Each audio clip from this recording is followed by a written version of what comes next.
Welcome to another top 10. Today we're going to be looking at the top 10 arcade beat 'em ups.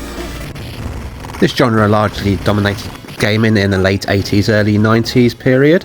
So it's time to dig out your sleeveless denim vest, pick up your bike chain, and let's have a look at what made the top 10. These are a few of the clips of the ones that didn't quite make it.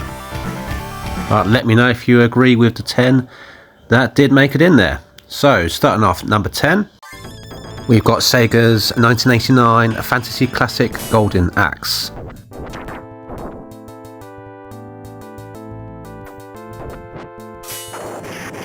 Also a big hit for the Mega Drive in an era when the home consoles were starting to live up to the arcades.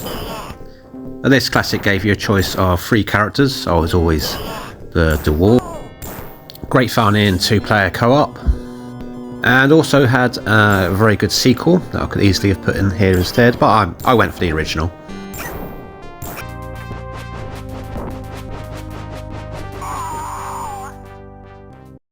Next up at 9, we've got a right cheese fest in Baddudes vs Dragon Ninja. Data East 1988 arcade entry saw you tasked with rescuing President Ronnie, who I guess was Ronald Reagan. He had been captured by the evil Dragon Ninja, and you had to kick and punch your way through many levels until he rewarded you at the end with a cheeseburger. There's 4 playthroughs of both this and Golden Axe on my playlist if you do want to check them out. Good luck. Next up we've got the oldest of the games. In at number 8 it's 1986 Renegade, published by Tato's for arcade. This was an old school brawler that saw you face tough boss at the end of the level. It was a pretty hard game, and it was an excellent sequel, although that wasn't at the arcades, in Target Renegade. Let's not talk about Renegade 3.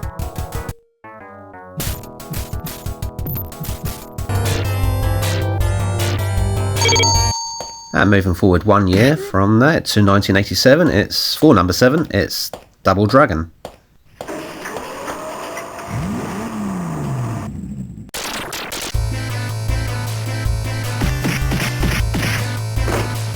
A huge player for beat 'em ups that inspired many future games following. Also had 2 sequels in Double Dragon 2 and 3, as well as a few spin-offs.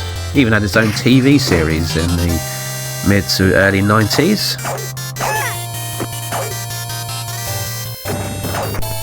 This game really helped define the beat 'em up genre. If a lot of people think of beat 'em ups, their first thought will be this game. Also very popular in 2-player. I think it was this, maybe the second game. At the end you actually got to fight each other as well. Also a massive hit on home systems. I distinctly remember buying this game from W.H. Smith for about $9.99.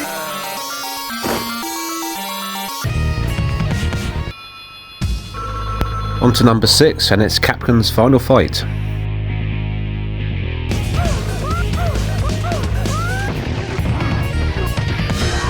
This game actually started originally as a sequel to Street Fighter.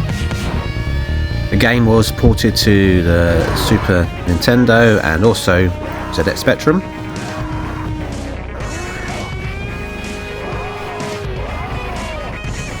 Renowned for its large sprites and excellent graphics for a 1989 game. You could pick one of 3 fighters. This is Haggard, who was the mayor. It was his daughter that had been kidnapped. You also had Cody, an expert brawler, and a modern day sort of ninja guy. Cool guy. The 1980s did love a ninja. Gameplay is very similar to Streets of Rage, which came out a few years later. I think they took a lot of inspiration from this game.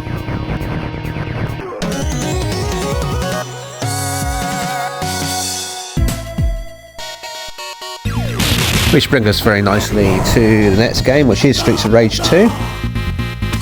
Number 5 on my list.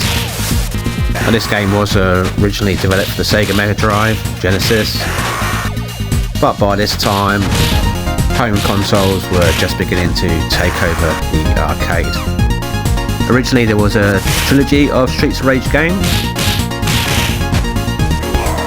If you're looking for getting a more modern fix, there is also Streets of Rage 4, which does an excellent job at providing a modern version of these Streets of Rage games, while very much sticking to the recipe that made these games so successful.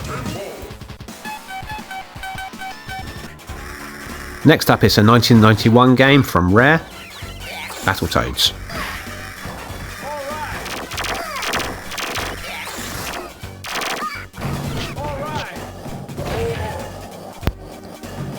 A real fun arcade release with excellent animations, lovely graphics for the time, and some great moves. It was also a lot less forgiving than the NES version, which along with Ghosts and Goblins was one of the toughest completions at the time. Both of these games are available on Rare Replay as well, though if you are serious about taking on the NES version, I do recommend a great deal of patience.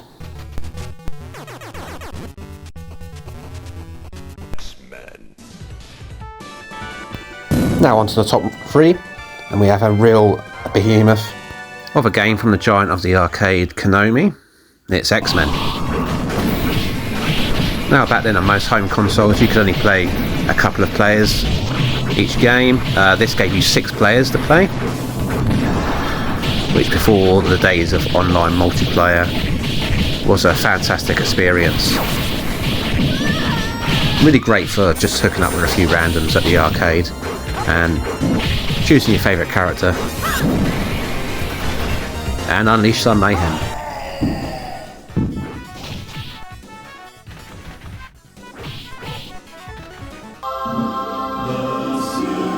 Number 2.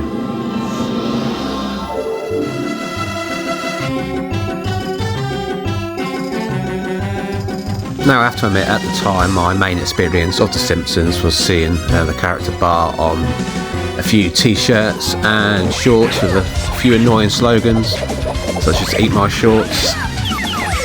I didn't have a Sky myself at the time, so this is actually one of my first introductions into The Simpsons. When I finally saw the show, I was pleasantly surprised at how good it was. But this was also an excellent arcade game, even before I really knew the characters. It had 4 players. You could hook up Marge and Homer for special moves, as well as Bart and Lisa. And you could hook up as well with Marge and Lisa. I think she just used to throw you. But it's a really great beat 'em up game. Second in the list, and probably also second in the amount of money I put into this game.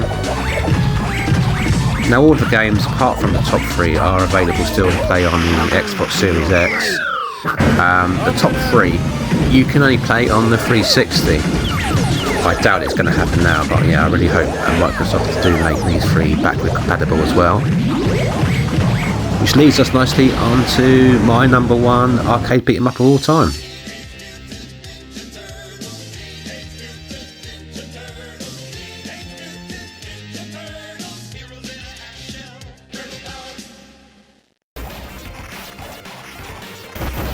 I used to love riding down to my local arcade at South Parade Pier to sink my pocket money into this one. One of the few arcades that I managed to beat. But yeah, I did need a fair few continues. I think it cost me about £3 or £4 in the end.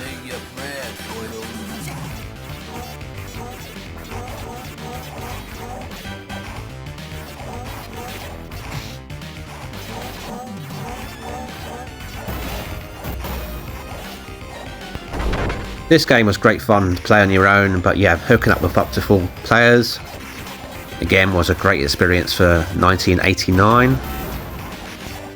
Again, it was made by Konami, who also made The Simpsons, so it's a 1, 2, 3 for Konami. Who put the light out?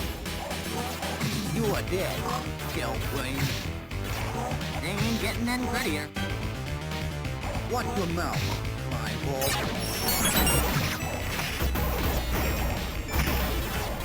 This was followed up a couple of years later in 1991 with a sequel, Turtles in Time. Both excellent games. This one still remains my favourite.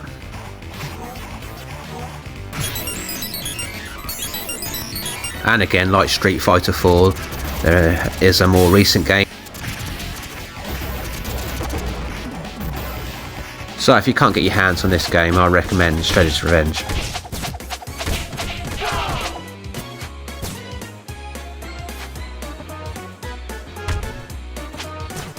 So thank you very much for watching.